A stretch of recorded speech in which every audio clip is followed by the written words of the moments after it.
Direito Real de Laje. O que é e como instituí-lo? Seja muito bem-vindo, querido aluno, seja muito bem-vinda, querida aluna, a mais uma lição prática. Eu sou o seu professor, Marcel Rulli, um apaixonado na regularização de imóveis e faço com que meus alunos, advogados e advogadas, faturem os maiores honorários do Brasil, regularizando qualquer problema de imóvel em qualquer lugar do Brasil.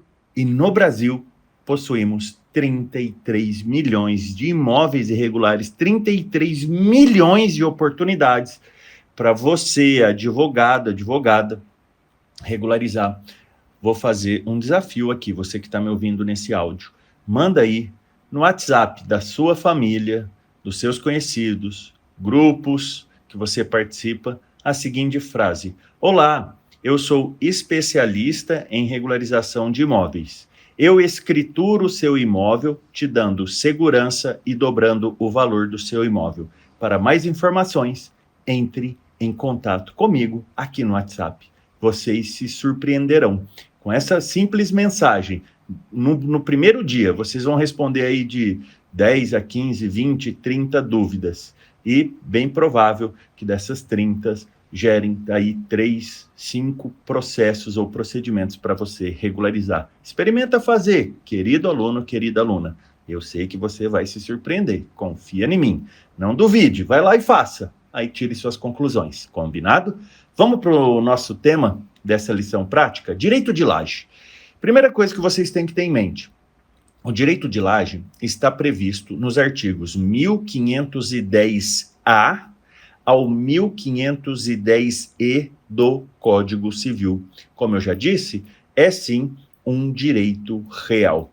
Segundo o professor Francisco Eduardo Loureiro, o direito real de laje é instituto sui generis, com requisitos e efeitos próprios, que não se confundem com o direito de superfície. O direito de superfície está previsto no artigo 1369 e seguintes do Código Civil, e nem com a amplitude da propriedade plena, previsto no artigo 1228 do Código Civil. O legislador procurou regularizar e solucionar situação de fato que aflige milhares de famílias no Brasil, em especial famílias de baixa renda. O proprietário de determinado imóvel aliena a terceiros o direito de construir sobre a laje da sua edificação e de se tornar o adquirente dono da nova construção erigida, independente daquela original que se encontra abaixo. Define-se o direito real de laje como nova modalidade de propriedade, na qual o titular adquirente torna-se proprietário de unidade autônoma consistente de construção erigida sobre a seção alheia, sem implicar situação de condomínio tradicional ou condomínio edilício. O proprietário de uma construção base poderá ceder a superfície superior ou inferior da sua construção, a fim de que o titular da laje mantenha unidade distinta daquela originalmente construída sobre o solo. Professor, quais são os requisitos cumulativos para a instituição do direito real de laje? Requisito número 1, prestem muita atenção aqui, queridos alunos. Requisito número 1, existência de construções sobrepostas, cujos direitos são de titularidades diferentes, distintas. Requisito número 2, a inexistência de áreas comuns entre as duas construções, com acessos independentes entre si. Requisito número 3, aprovação das duas construções em observância às normas administrativas. Essas normas administrativas estão previstas no Código de Obras e Postura dos Municípios. Evidente que deve haver prévia aprovação administrativa para a construção, pena de sério risco à segurança e incolumidade dos ocupantes de toda a edificação. Será, professor, que é possível a uso capião do direito de laje sobre imóvel base que não possui matrícula ou transcrição? e a construção averbada? Segundo a doutrina, é sim possível, e já já eu vou falar sobre essa usucapião. Outro ponto que vocês vão observar, lendo os artigos que eu comecei dizendo para vocês, do 1510A ao 1510E do Código Civil, a legislação foi omissa, mas pode ocorrer a constituição do direito real de laje nas seguintes modalidades, tá? Primeira modalidade para eu instituir a laje em cima. 1. Celebração de negócio jurídico inter vivos. Em outras palavras, lavrar uma escritura pública de constituição de direito de laje pelo proprietário registral e a pessoa que receberá a laje, levado ao oficial do registro de imóveis. Então, presta atenção aqui sobre essa escritura pública. O primeiro passo a seguir é saber se o imóvel está dentro das normas exigidas pelo município onde está localizado. A construção base deve estar averbada na matrícula do imóvel. 2. O segundo passo é saber quais são as regras previstas no município onde está o imóvel, pois cada um dos mais de 5 mil municípios no país possui normas diferentes para fazer o direito de laje. 3. Faz-se necessário a elaboração de planta e o memorial descritivo da construção da laje, e o engenheiro e o arquiteto deverá providenciar sua aprovação junto ao município, pagamento de INSS, etc. 4. Com os documentos do imóvel em ordem e as regras consideradas, chega a hora de ir a um cartório de notas. O proprietário registral do imóvel base e o futuro proprietário da laje deverão levar seus documentos pessoais, o número de inscrição no município e a certidão da matrícula do imóvel. O negócio comportará duplo ato registrário. O primeiro, de averbação na matrícula do imóvel do concedente transmitente, que sofrerá o ônus. Então, averbar na matrícula do imóvel base, que existe a laje. A averbação é de suma importância para que terceiros tenham conhecimento que o imóvel não abrange a construção existente sobre a laje. O segundo ato, depois da averbação, é o ato de registro, em sentido estrito, a ser lançado na matrícula especialmente aberta para a nova unidade imobiliária, receber o direito de laje. A descrição do imóvel na matrícula deverá deixar absolutamente claro que o objeto é apenas a construção sobre a laje e jamais o terreno onde ela se assenta.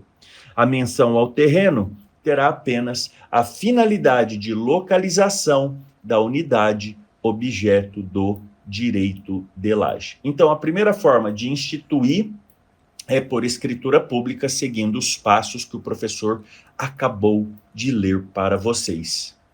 A segunda forma pode também o direito real de laje ser criado por negócio jurídico causa mortis, mediante testamento, no qual o testador atribua a primeira construção a um legatário e a segunda construção sobreposta em favor de outro legatário. A aquisição do direito real, em tal hipótese, se dá pela morte, por força do princípio da saisine, previsto lá no artigo 1790 do Código Civil, e o registro terá natureza meramente regularizatória. A terceira forma, que é a que mais ocorre na prática, é a possibilidade de aquisição mediante uso capião, em diversas modalidades, quais sejam extraordinária, ordinária, especial, urbana ou familiar. A uso capião pode ter por objeto a propriedade ou outros direitos reais. Logo, nada impede que o titular de posse prolongada e qualificada sobre a construção erigida sobre a laje alheia possa requerer a uso capião somente da unidade que ocupa, sem abranger a seção abaixo, nem o terreno onde se assenta. O problema pode surgir se o concedente titular de direito sobre o terreno, então o imóvel base, não tiver o domínio formal do imóvel. Embora singular, pode ser declarada a uso capião e descerrada a matrícula, levando em conta a natureza originária da aquisição, com descrição da construção e mera menção ao terreno onde está erigida. Nada impede também a uso capião extrajudicial administrativa, desde que com a concordância do titular dominial do terreno e confrontantes. É porque, na verdade, em toda modalidade de uso capião, não pode haver litígio. Se houver litígio, ela sai do extrajudicial e vai para o judicial. E, por fim, a quarta modalidade, tá? A quarta modalidade de instituição do direito real de laje se dá pela possibilidade de aquisição, pode ocorrer mediante sentença judicial, especialmente útil nas ações de família. Vamos dar aqui como exemplo uma partilha judicial em divórcio, na qual, diante da impossibilidade da divisão ou inconveniência da venda, determine o juiz que o primeiro piso seja atribuído a um dos cônjuges e o segundo piso ao outro, mediante realização de obras que permitam acessos independentes. Lembra que os imóveis têm que ter acesso um independente do outro. Vamos sintetizar, então, tudo que vimos até agora? O direito real de laje tem por objeto construções erigidas sobre a cessão alheia.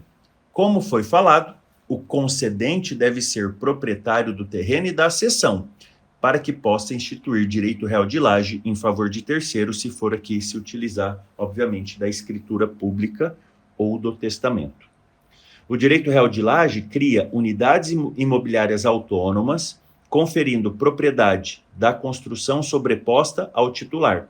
Dispõe o parágrafo 5º que aludidas unidades serão objeto de matrícula própria e poderão ser alienadas e gravadas livremente por seus titulares. O direito real de laje é perene e não temporário, é propriedade e não direito real sobre coisa alheia. Não é personalíssimo, tal como ocorre com o usufruto, de modo que a morte do titular do direito de laje não extingue o direito de laje. Os herdeiros podem tranquilamente aí inventariar o direito real de laje. É isso daí. Espero que você aplique esses conhecimentos na sua advocacia, comece a faturar grandes honorários e me manda um direct lá nas minhas redes sociais para eu saber aí do seu sucesso. Como eu costumo dizer que hoje, como professor, Deus me deu a dádiva e a ousadia de dizer que eu coleciono histórias de sucesso de advogados e advogadas aguerridos que regularizam qualquer problema de imóvel em qualquer lugar do Brasil. Tudo que fizermos com muita energia dará certo. Com muito entusiasmo dará certo. Mesmo que a situação eventualmente esteja desafiadora, principalmente do lado econômico da sua advocacia, o advogado que regulariza imóvel se torna um advogado extraordinário. O advogado que é comum tem muito desafio verdadeiramente. Por quê? Quando somos comum, a concorrência é muito grande, porque é normal as pessoas serem comuns. Agora, quando nos tornamos, treinamos até nos tornarmos extraordinários, o jogo muda. Confia em mim. Por muito tempo da minha vida, professor foi comum. A cada dia da minha vida agora, eu busco ser extraordinário. E sermos extraordinário não se limita à nossa vida profissional. Temos que ser pais extraordinários, maridos, esposas extraordinários, filhos extraordinários. Na nossa igreja, temos que sermos extraordinários. A vida fica muito mais fácil assim. Um grande abraço, fiquem com Deus e com licença.